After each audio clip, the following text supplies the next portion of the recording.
নমস্কার। আজকে আপনাদের জন্য নিয়ে এলাম মিষ্টি দইয়ের রেসিপি। বাড়িতে কিভাবে হাতে মাত্র 20 থেকে 25 মিনিট সময় থাকলেই আপনি একেবারে পারফেক্ট মিষ্টি দই তৈরি করতে পারবেন, তাও আবার কোনো রকম চিনি, গুড়, বাতাসা, মিছরি কোনো কিছুর ব্যবহার ছাড়াই।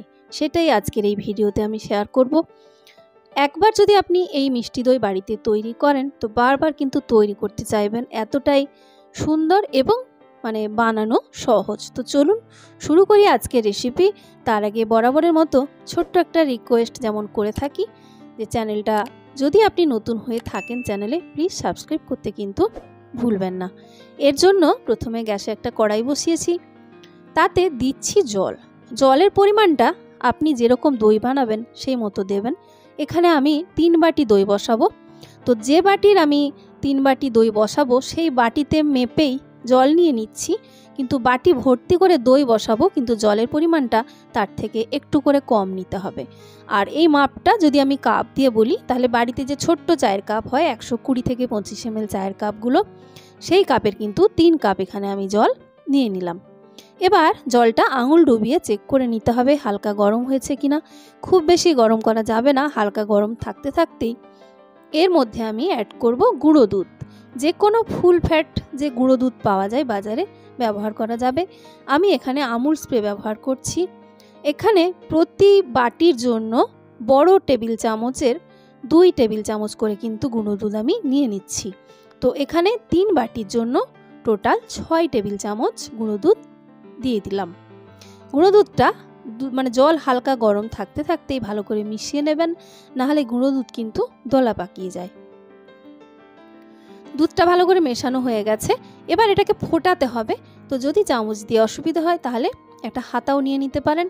আর যেহেতু গুঁড়ো দুধ দিয়ে তৈরি হচ্ছে সেক্ষেত্রে নিচের দিকে কিন্তু দুধটা খুব বেশি বসে যেতে পারে, তাই অবশ্যই দুধটাকে ফোটানোর সময় এভাবে হাতা দিয়ে নাড়াচাড়া করতে হবে যাতে নিচে বেশি লেগে না যায়।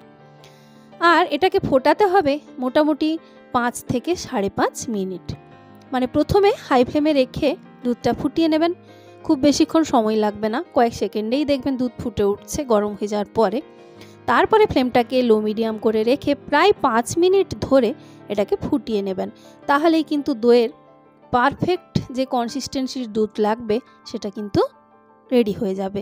তো আমি এটাকে ভালো করে ফুটিয়ে নিচ্ছি, দেখতেই পাচ্ছেন আরও কিছুটা ঘন হয়ে গেছে। এমনিতেই গুঁড়ো দুধের পরিমাণ যেরকম বললাম সেই মতো কিন্তু আপনাকে নিতেই হবে যাতে মিষ্টিটাও পারফেক্ট আসে, সেই সঙ্গে দইয়ে একেবারেই জল না বেরোয়। তো আপনি যদি একটু পাতলা রাখেন সেক্ষেত্রে অসুবিধা কিছু নেই, কিন্তু দই থেকে একটু জল কেটে বেরোতে পারে, বা সেক্ষেত্রে মিষ্টিটা যদি কম মনে হয় আপনাকে একটু চিনি অ্যাড করে নিতে হবে। আর আমি যেরকম মাপ বলছি সেই মতো করলে চিনি অ্যাড করার দরকার নেই। তো দুধটা প্রায় 5 থেকে 6 মিনিট ফোটানোর পরে বন্ধ করে রেখে দিচ্ছি একটু ঠান্ডা হতে দেওয়ার জন্য। এবার গ্যাসে একটা বড় প্যান আমি বসিয়ে দিচ্ছি, তাতে 1.5 থেকে 2 লিটার জল দিয়ে দিয়েছি। এবার ঢাকা দিয়ে গ্যাসটাকে কমিয়ে রেখে দিচ্ছি যাতে জলটা ধীরে ধীরে ফুটে ওঠে। এবার একটা বড় মিক্সিং বোল নিয়েছি, আর একটা স্ট্রেনারে মিনিট 10 আগে আমি টক দই রেখে দিয়েছিলাম যাতে টক দইয়ের জলটা পুরোপুরি ঝরে যায়। টক দইয়ের জলটা ঝরে গেলে কিন্তু দইয়ের টক ভাবটা অনেকটাই চলে যায়, আর জলটা যদি থাকে সেক্ষেত্রে কি হয়, দইটাও কিন্তু ভালো করে বসবে না। এবারে দেখুন টক দইটা ঠিক কতটা পরিমাণ নিচ্ছি। চা চামচে করে প্রতি 1 বাটির জন্য 1 চা চামচ ভর্তি করে কিন্তু জল ঝরানো টক দই আপনাকে নিতে হবে। আর এই টক দইটা আপনি বাড়িতে বসানোও ব্যবহার করতে পারেন বা বাজার থেকে কিনেও নিয়ে আসতে পারেন। তো 3 চা চামচ টক দই আমি দিয়ে দিয়েছি এখানে। আর এই যে জলটা বন্ধুরা, এটাকে খেয়ে নেওয়াই ভালো বা ছানা কাটানোর কাজেও লাগাতে পারেন, ফেলে দেবেন না, কারণ এটা যথেষ্ট উপকারী, বিশেষ করে এই গরমের সময়। এবার এই যে জল ঝরানো টক দই, এটাকে প্রায় 1.5 থেকে 2 মিনিট ভালো করে একটু ফেটিয়ে নিতে হবে। খুব ভালো করে ফেটিয়ে নেবেন, দেখবেন যখন একেবারে এটা বেশ ক্রিমের মতো দেখতে লাগছে ততক্ষণ পর্যন্ত ফেটিয়ে নেবেন, বেশি সময় লাগবে না। 1.5 থেকে 2 মিনিট ধরে কিন্তু এটা ভালো করে একটু ফেটিয়ে নেব। ফেটানো হয়ে গেছে, দেখতেই পাচ্ছেন একেবারে একটা লাম্প ফ্রি বেশ সুন্দর একটা দেখতে লাগছে। তো এবার কি করব, যে দুধটা আমি ফুটিয়েছিলাম সেটা একটু দেখে নিতে হবে যে ঠিকঠাক গরম অবস্থায় আছে কিনা। আঙুল ডুবিয়ে দেখবেন আঙুলটা ডোবানোর পরে আঙুল সহ্য করতে পারছে, কিন্তু বেশ ভালো মতো একটা গরমও যেন লাগে, সেটাও কিন্তু দেখতে হবে। এবারে এই দুধটাকে মানে ফ্যাটানো দইয়ের মধ্যে দিয়ে দিচ্ছি। এই দুধটা দইয়ে ঢালার আগে অবশ্যই কিন্তু দইটাকে ভালো করে ফেটিয়ে নেবেন, ভালো দই বসাতে চাইলে। এবার ভালো করে একটু মিশিয়ে নিতে হবে দইয়ের সঙ্গে দুধটা। ভালো করে মেশানো হয়ে গেলে এটাকে কিন্তু আপনি যে পাত্রে দই বসাবেন তাতে খুব তাড়াতাড়ি সেট করে দিতে হবে। এরকম একটা স্টিম করার বাসন নিয়ে নিয়েছি, এমনি যে কোনো প্লেটেও কাজটা করা যাবে।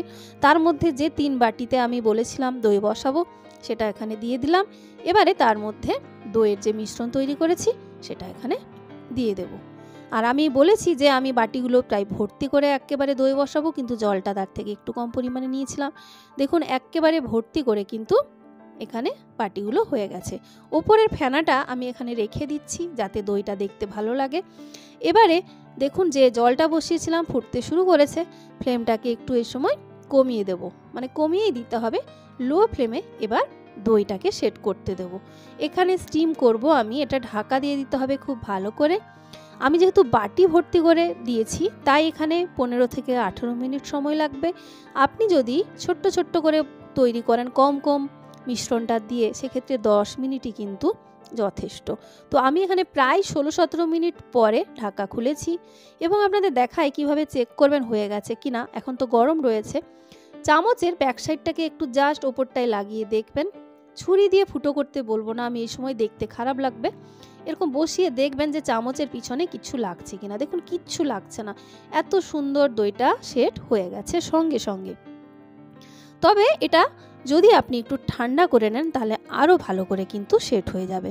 তো আমি আপনাদের এটা মোটামুটি 10 থেকে 15 মিনিট ঠান্ডা করার পরে দেখাচ্ছি দইটা ঠিক কীরকম সেট হয়েছে।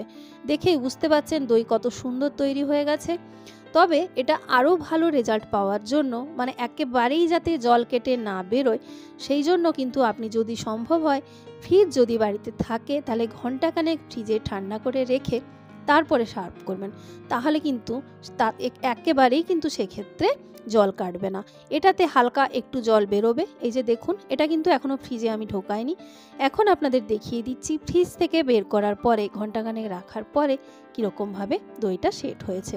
তো দেখে বুঝতে পারছেন দই কতটা পারফেক্টভাবে বাড়িতে তৈরি করা যায়। তো বন্ধুরা, এই ছিল আজকের রেসিপি। যদি আপনাদের ভালো লাগে তাহলে অবশ্যই লাইক, কমেন্ট, শেয়ার আর সাবস্ক্রাইব করতে ভুলবেন না। আর সাবস্ক্রাইব করার সময় পাশে থাকা বেল আইকনটা প্রেস করে দেবেন, তাহলে পরবর্তী ভিডিওর নোটিফিকেশন আপনার কাছে পৌঁছে যাবে। সবাই খুব ভালো থাকবেন। নেক্সট ভিডিওতে আবার দেখা হচ্ছে।